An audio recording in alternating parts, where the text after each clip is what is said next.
तो हमारे साथ खुद करौली सरकार जुड़ चुके हैं और उन्हीं से बातचीत करते हैं, क्योंकि इस पूरे मामले को लेकर जो उन पे आरोप लगे हैं, जिस तरीके से दंपत्ति ने आरोप लगाए हैं अनिरुद्धाचार्य जी के दरबार में जो कुछ भी हुआ उस पर भी आएंगे। करौली सरकार, सबसे पहले तो मैं आपका स्वागत भी करती हूँ न्यूज नेशन पर, और आपसे ये भी जानना चाहूंगी कि इलाज को लेकर आपके यहाँ पर क्या दावा किया जाता है? क्या वाकई में आपके यहाँ उन मरीजों का इलाज होता है जिनका डॉक्टरों के पास भी इलाज नहीं है? मेडिकल साइंस भी फेल है क्या आपके यहाँ के आगे?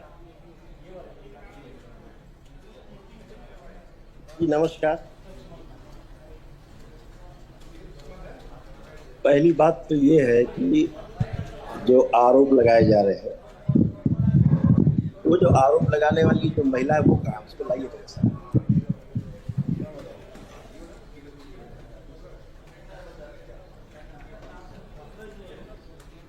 आप क्या अपना जवाब दोहरा सकते हैं? मैंने ये कहा कि ये आरोप कौन लगा रहा है? एक महिला हैं जो एक भक्त के तौर पर अनिरुद्धाचार्य के दरबार में पहुंचती हैं। नहीं जी। वो आरोप बिल्कुल नहीं लगा रही है। वो आरोप लगाए जा रहे हैं, लगवाए जा रहे हैं, लगा नहीं रही। कौन लगवा रहा है आरोप? आपको क्या लगता है? साथ है कोई लड़का, साथ में वो चिल्ला रहा है इनका एजेंट। वही नहीं क्या एजेंट चिल्ला रहा है। वो तो उनका पति है, वो कह रहे हैं कि उन्होंने 3-4 लाख रुपए आपके यहाँ डोनेट किए। अच्छा, महिला का तो ये आप कह रहे हैं कि उनके पति कह रहे हैं। अनिरुद्धाचार्य कोई कोतवाल थोड़े ना है जी। अगर उनके साथ कोई ठगी हुई है तो उन्हें थाने जाना चाहिए, एफआईआर लिखवाना चाहिए। उसके लिए कानून बना हुआ है। इसमें अनिरुद्धाचार्य कौन से कोतवाल बन गए हैं? जी। ये कहाँ से कोतवाल हो गए, कब से कोतवाल हो गए?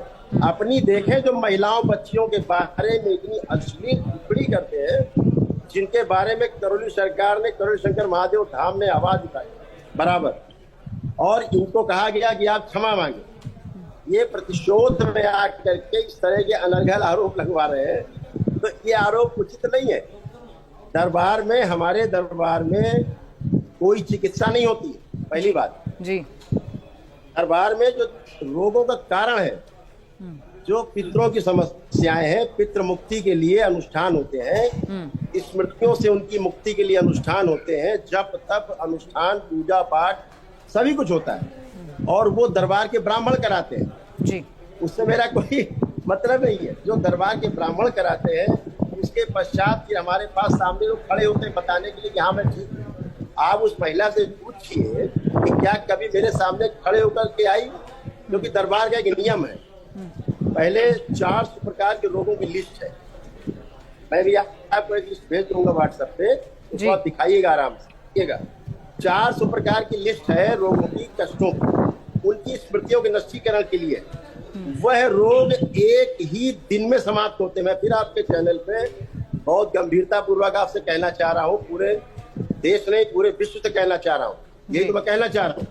और अनिरुद्धाचार्य जैसे लोगों से मैं कहना चाह रहा हूँ, सभी लोग उनके जैसे जिनको भी शंका हो, दरबार की ओर से 1 करोड़ रुपए का इनाम है अगर गलत साबित करते।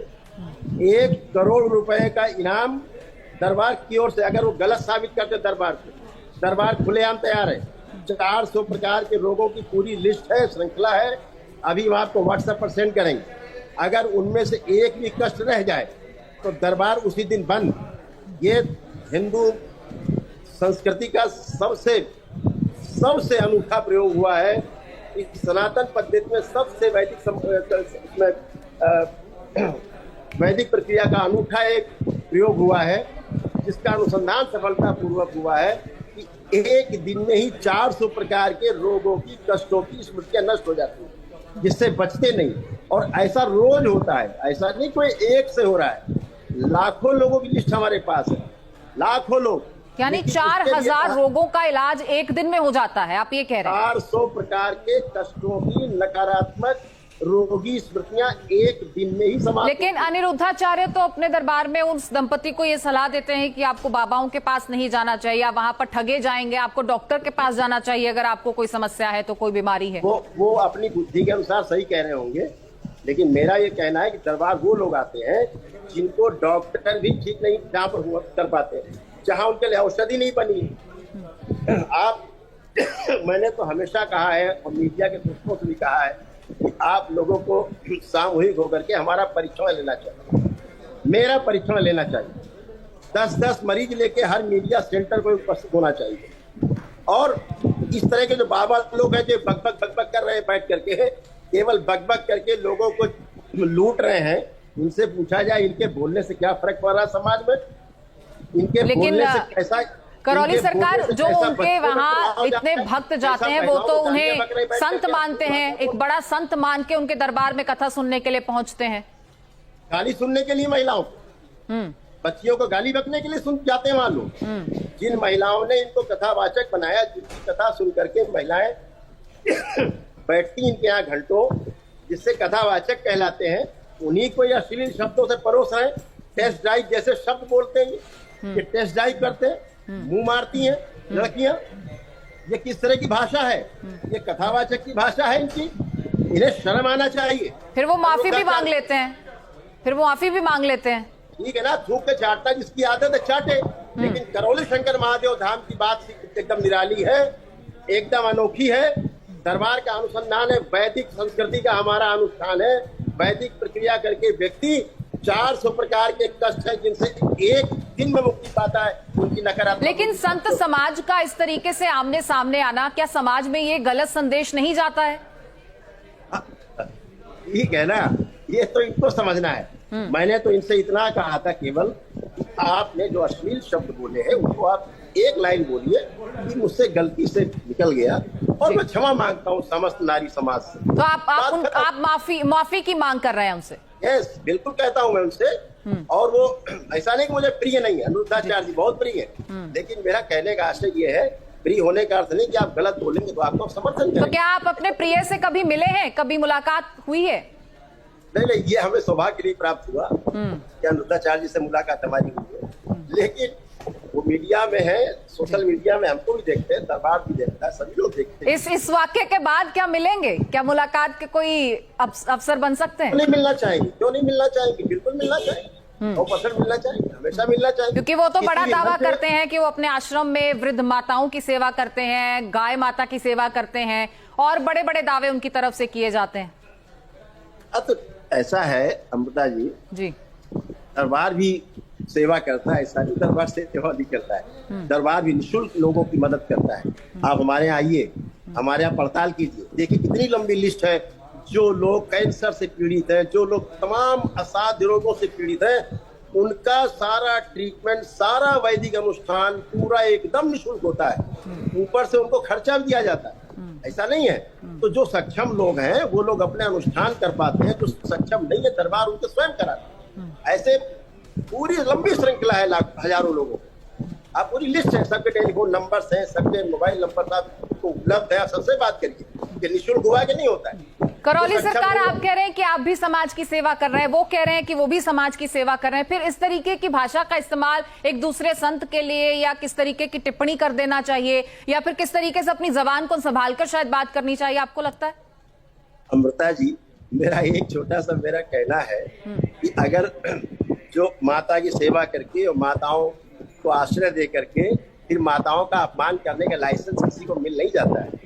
ये लाइसेंस नहीं मिलता है आपको कि आप माताओं की सेवा करें फिर माताओं का अपमान भी करें, ऐसा नहीं है, ये उचित नहीं है, इससे बचना है। और मेरा सिर्फ इतना कहना है कि जो महिला ने इनके यहाँ खड़े होकर आरोप लगाया, वो इन्होंने प्री प्लान करके और सारा ये प्रस्तुत किया है।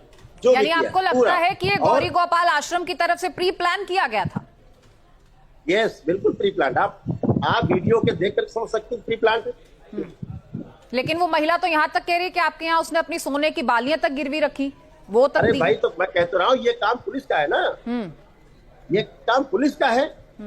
FIR होनी चाहिए, FIR करें। लेकिन गौरी गोपाल आश्रम की तरफ से आपको क्यों लगता है कि ऐसी कोई साजिश की गई होगी, या अनिरुद्धाचार्य महाराज की तरफ से कोई साजिश की गई होगी?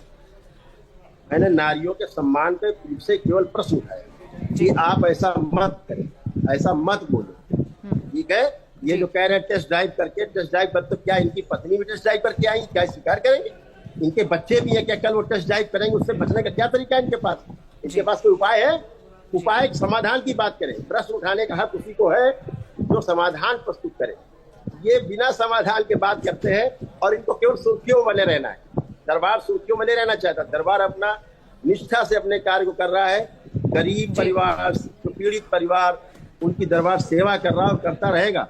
हमारे यहाँ दरबार में बिल्कुल होती है सेवा, लेकिन इस तरह की सेवा नहीं होती कि हवाबाजी होती है दरबार में। दरबार में सीधा कहा जाता है आप अपना वैदिक अनुष्ठान कर पाए तो कर पाए, नहीं कर पाए तो दरबार की पूजा पाठ करके आप उनके वीडियोस देख करके और घर में ही प्रार्थना संकल्प से अपने स्वस्थ होते हैं। हर सप्ताह 2 संकल्प कराए जाते हैं निःशुल्क, पूरी दुनिया में कराए जाते हैं दरबार से, और लोग निःशुल्क संकल्प करके ठीक स्वस्थ हो जाते हैं। जी। तो दरबार कहता है अपनी वैदिक अनुष्ठान, अपनी वैदिक प्रक्रिया कर सकते हैं तो कर ले।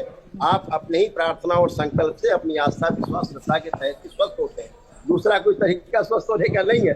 स्वस्थ होने का तरीका आपका अपना ही प्रार्थना संकल्प है, लेकिन वैदिक प्रक्रिया से जो पुण्य आप बिल्कुल करौली सरकार उम्मीद करते हैं कि संत समाज में ये सामंजस्य जो है वो बना रहे आने वाले समय में ही, क्योंकि समाज की भलाई भी इसी में है। और हम उम्मीद करते हैं कि आप जल्द से जल्द न्यूज नेशन के ऑफिस भी आएंगे, यहाँ पर भी खास कार्यक्रम के तहत आपसे खास बातचीत होगी।